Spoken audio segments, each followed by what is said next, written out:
అందరికీ నమస్తేనుల్లా welcome to our channel. This is Rekha. Right, ఈ 9 నెలల పొద్దు నుంచి తెలంగాణ రాష్ట్రంలో విద్యాశాఖకు మంత్రి లేడు. విద్యా వ్యవస్థ పరిస్థితి ఏందో మనం చూస్తూనే ఉన్నాం. కొన్ని పాఠశాలలు మూతపడుతున్నాయి, కొన్ని అధ్వానంగా తయారైనాయి. అట్లనే గురుకులాల పరిస్థితి ఇక చెప్పనక్కర్లేదు. మనందరికీ ఇరుకున్న ముచ్చటే గురుకులాల పరిస్థితి ఏందని. నిరంతరం ఫుడ్ పాయిజన్లు, ఇబ్బందికరమైన పరిస్థితులు, మరుగుదొడ్లు సరిగా లేకపోవడం, పైపెచ్చులు ఊడి పడడము, గొడుగులు పట్టుకొని పాఠశాలలకు పోయి చదువులు పాఠాలు వినడము, ఇక ఇట్లాంటి ముచ్చట్లు చూస్తున్నాం. ఉపాధ్యాయులు లేక పాఠశాలలు మూతపడడం అంటే పాలకులు సిగ్గుతో తలదించుకోవాలని మాజీ మంత్రి హరీష్ రావు అన్నారు. దేశ భవిష్యత్తు తరగతి గదులలో నిర్మితమవుతుంది, కానీ కాంగ్రెస్ పాలనలో విద్యార్థులు తరగతి గదుల్లో చదువుకొని నోచుకోని పరిస్థితి వచ్చిందని ఆగ్రహం వ్యక్తం చేసిండ్రు.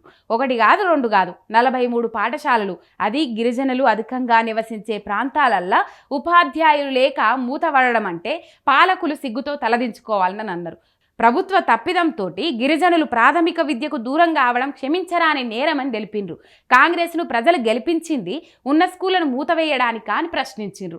ఇప్పటికైనా ప్రభుత్వం మేలుకొని మూతపడ్డ 43 ప్రభుత్వ పాఠశాలలను వెంటనే తెరిపించాలని డిమాండ్ చేసిండ్రు.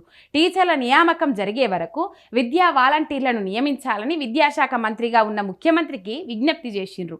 ఉపాధ్యాయులు లేరన్న కారణంతో రాష్ట్రంలో ఏ ఒక్క పాఠశాల కూడా మూతపడకుండా చూడాలని ఎంబటే ముఖ్యమంత్రి స్థాయిలో విద్యాశాఖపై సమీక్ష నిర్వహించి ప్రభుత్వ పాఠశాలల్లో ఉన్న సమస్యలకు పరిష్కారం చూపాలని ట్విట్టర్ వేదికగా మాజీ మంత్రి హరీష్ రావు కోరిండ్రు. ఇప్పుడు మరి విద్యా వ్యవస్థ గురించి ఏం పట్టించుకుంటారు? బడి శాలైనా కూడా పుస్తకాలు ఇవ్వకపోవడం, బడి బట్టలు ఇవ్వకపోవడం, పిల్లలకు ఇబ్బందికరమైన పరిస్థితులు గురి చేయడం, సీఎం సొంత నియోజకవర్గంలో కొడంగలనే ఆ పాత భవనాలు కూల్చేస్తే ఆ శిథిలాలన్నీ అక్కడనే పెట్టడం, తర్వాత ఆ పూడికలు ఏవైతే ఉన్నాయో పూడ్చకపోవడం, వానలకు నీళ్లు నిండి అవి కుంటలు లెక్క కనిపించడం, గిసంటి చాలా చూసినాం. విద్యార్థులు తీవ్రమైన ఇబ్బందులు ఎదుర్కొంటా ఉన్నారు. అది సీఎం బ్రేక్ఫాస్ట్ స్కీమ్ను కూడా ప్రారంభించిండ్రు బీఆర్ఎస్ ప్రభుత్వం హయాంలా. ఆ పథకానికి కూడా బ్రేకులు పెట్టిర్రు. కుళ్ళిపోయిన కోడిగుడ్లు, పాచిపోయిన ఫుడ్డు, రబ్బర్ బియ్యము, కథ కార్ఖాని ఇట్లాంటివి కనబడతా ఉన్నాయి ఎక్కడ చూసినా.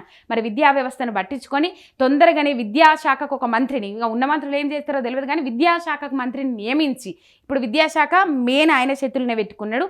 అట్లా కాదు, మీకు తీరది సారు, మీకు ఉన్న పరిపాలన అందియనీకే చాలు. ఇక 2-3 శాఖలు మీరు దగ్గర పెట్టుకొని ఏలుబడి చేస్తా అంటే కుదరది. ఏ శాఖకు ఆ శాఖకు మంత్రిని అప్పచెప్తే వాళ్ళ పనులు ఏదో వాళ్ళు చేసుకుంటారు. మీరు చాలా బిజీ సారు, జర విద్యా వ్యవస్థను పట్టించుకోండి. విద్యాశాఖకు ఒక మంత్రిని నియమించుండ్రు తొందర.